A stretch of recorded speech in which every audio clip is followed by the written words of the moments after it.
All right, let's poke a little fun at science. Uh, there are scientists today who claim that uh, organisms are poorly designed, that no tidy-minded engineer would ever make something in that way. That's kind of a quote from Dawkins. But let's take a little look at some recent discoveries. In about 100 years ago, quantum physics was discovered, partly by Einstein. But one of the implications of that is that biologists have started to look at some of the questions and challenges that were unanswered in biology to that point by applying quantum physics. And one of the first areas in which uh, it was proven that quantum physics was playing a major role was in the amazing adhesion abilities of a gecko's feet. And they discovered through extensive research, looking at the feet under electron microscopes, that a gecko's feet utilizes van der Waals forces. And van der Waals forces are very quantum electrical fields that take place because there is a very slight charge, even in uncharged particles. And the gecko's feet create an enormous amount of surface area, and in so doing, create more potential contacts for these forces to adhere. And so that's how um, geckos are able to walk not only on walls but on ceilings without falling. Another area is in the photosynthesis process. One question has been, how can photosynthesis be almost 100% effective? Our most efficient solar panels are about 20% effective. And the answer, once again, is found in quantum physics. This time, not van der Waals forces, but what's called quantum coherence. And that's the reality that subatomic particles, unlike larger particles, can exist as waves and particles at the same time.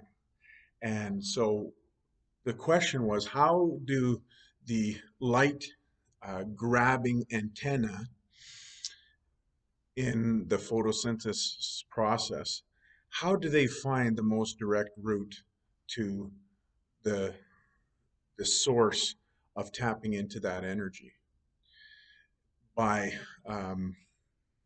theoretical explanation, it should take much longer because uh, the little particle or photon of light has to travel through many different possible paths to get to um, the um, mechanism that turns that photon into energy. But the explanation is found in the simple fact that uh, when the light coming through these photosynthetic antennas is reaching the mechanism to produce the energy, it doesn't take a single path. It actually takes all the paths at once.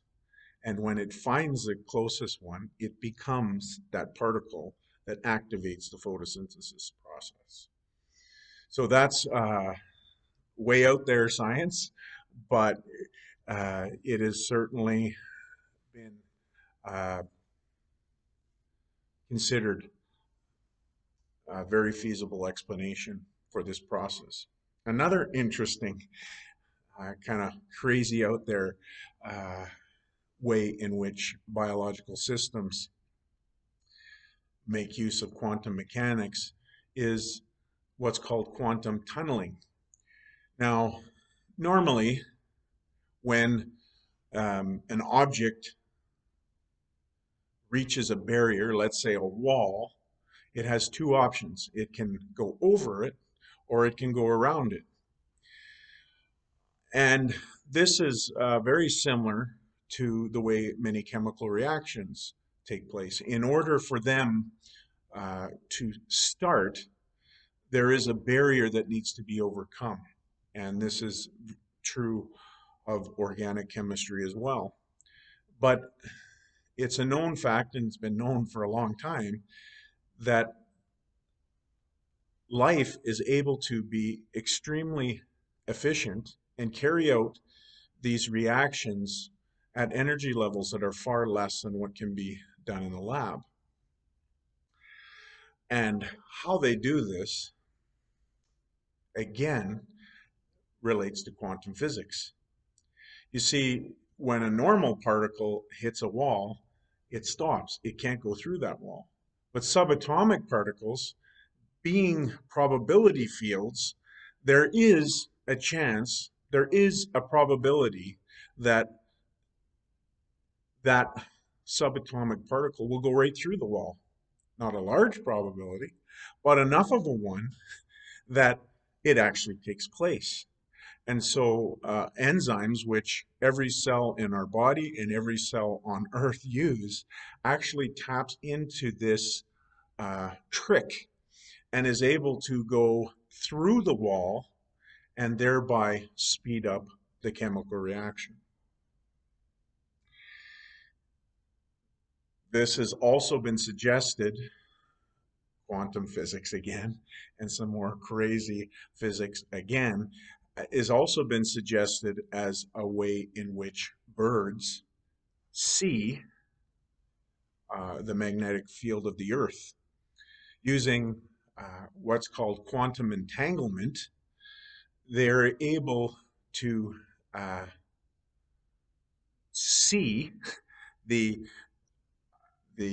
magnetic field. And the way this is done is that when subatomic particles are split, they can become entangled, which means that whatever you do to this one, the opposite will happen to that one. And it doesn't matter how far apart you take this.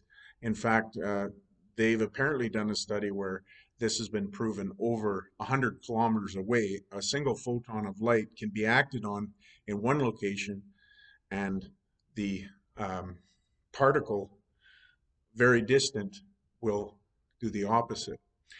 And because these particles are charged, they can interact with the Earth's magnetic field.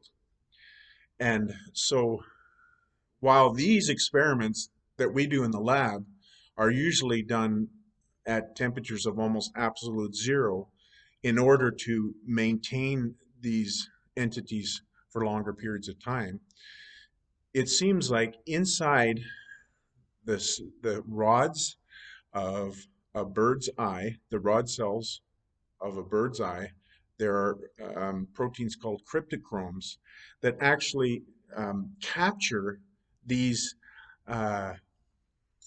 entangled particles and cause them to exist long enough for the cell to make use of this differential field, and therefore the bird is able to see the magnetic field of the Earth. One other one that I could point out to you is now biologists are starting to question the possibility that maybe our sense of smell also interacts with quantum physics in yet another way called quantum, I believe it's quantum vibration.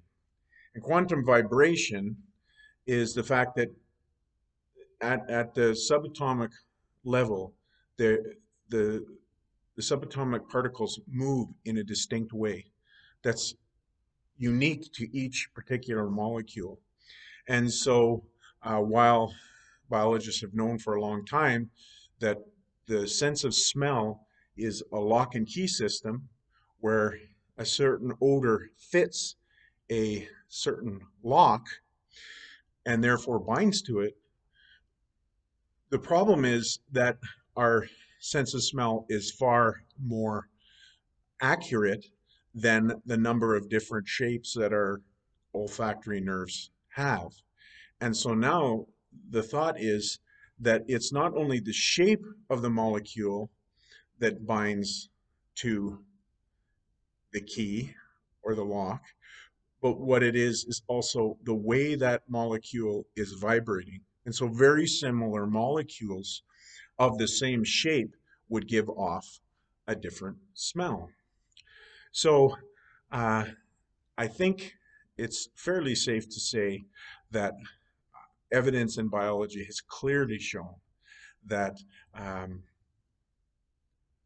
wherever nature came from, let me suggest a creator, that he's a pretty good engineer. And the other thing about it is these uh, actual engineers research these very things in order to develop new systems and new inventions that make them a lot of money. And that is exactly what's happened in the understanding of gecko's feet. That as researchers have discovered how it works, researchers and then engineers have developed items like gecko skin and gecko tape that are able to bind incredibly tightly to objects and form a glue that is completely reusable. Because unlike tape and other adhesives that are chemical in nature, van der Waal forces are physical and therefore uh, can be used over and over again without losing their adhesion properties. So anyway, just poking a little fun at science.